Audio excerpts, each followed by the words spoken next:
Hi everybody, this is your tutorial for reverse flies.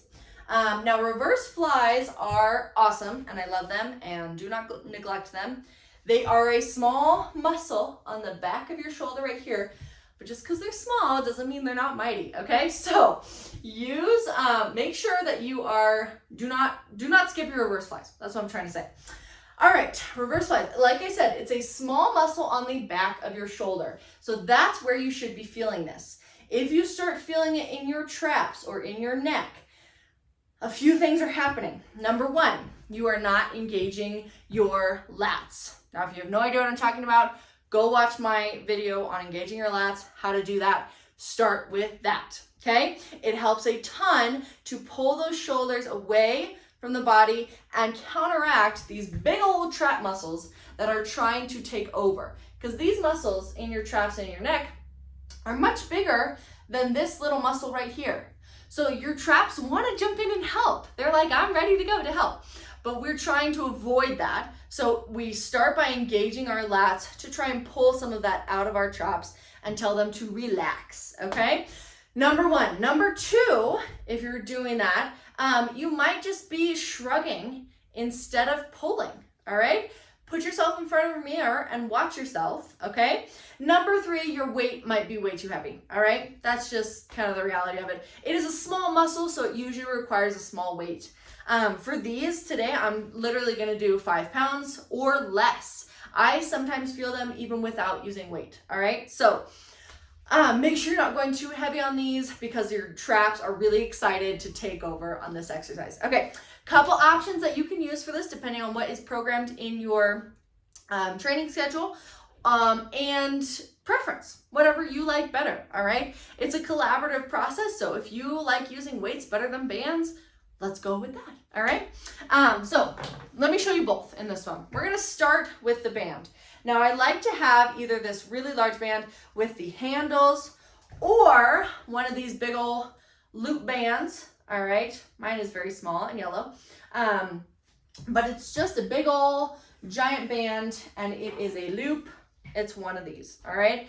Doesn't matter to me. Just make sure it's the appropriate weight for the reverse flies, okay?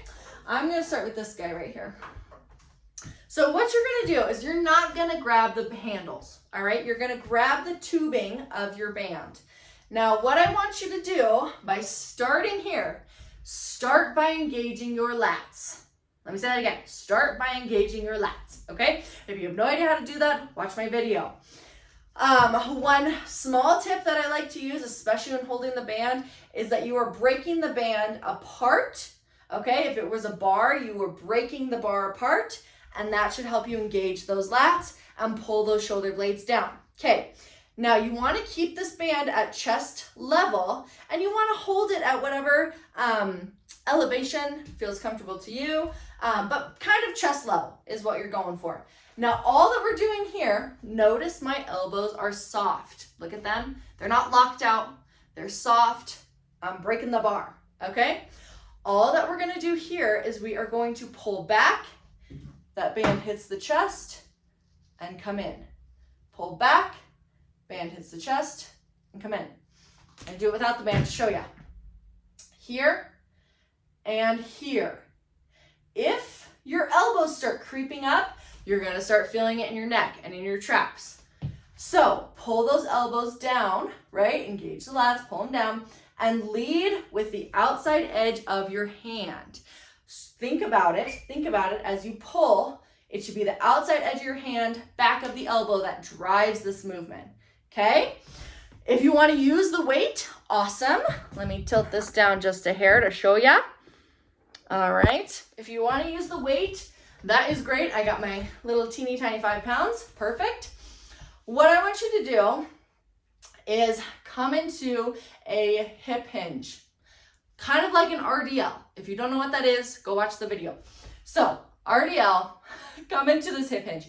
Now you want to be in this bent over position because gravity will help you hit the right muscle, okay? If you're standing up tall doing this, you're gonna feel it in your traps and in your side shoulder and your front shoulder, but all this stuff, all the different delts except the reverse fly delt, right? Okay, so when you set this up, grab your weights. I want you to think like you have Barbie arms. You know how Barbie's always standing like this, right? I want you to think of Barbie as you're doing this. So Barbie standing like this, straighten out Barbie's arms, and this is what you should look like at the bottom. Okay, look at Barbie. All right, so grab these guys, pull them here, bend it over, right?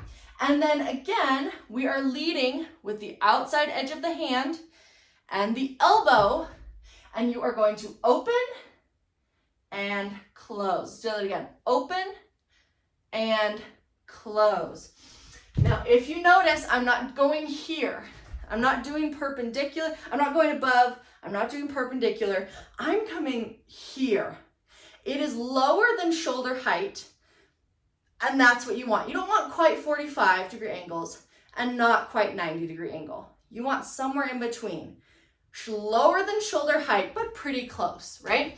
So that's what you're going for on this one.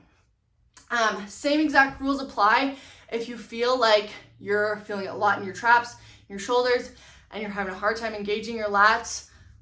Just let me know and we'll talk about it. We'll figure it out. And yeah, just text, email, call, and we'll talk to you later. Bye.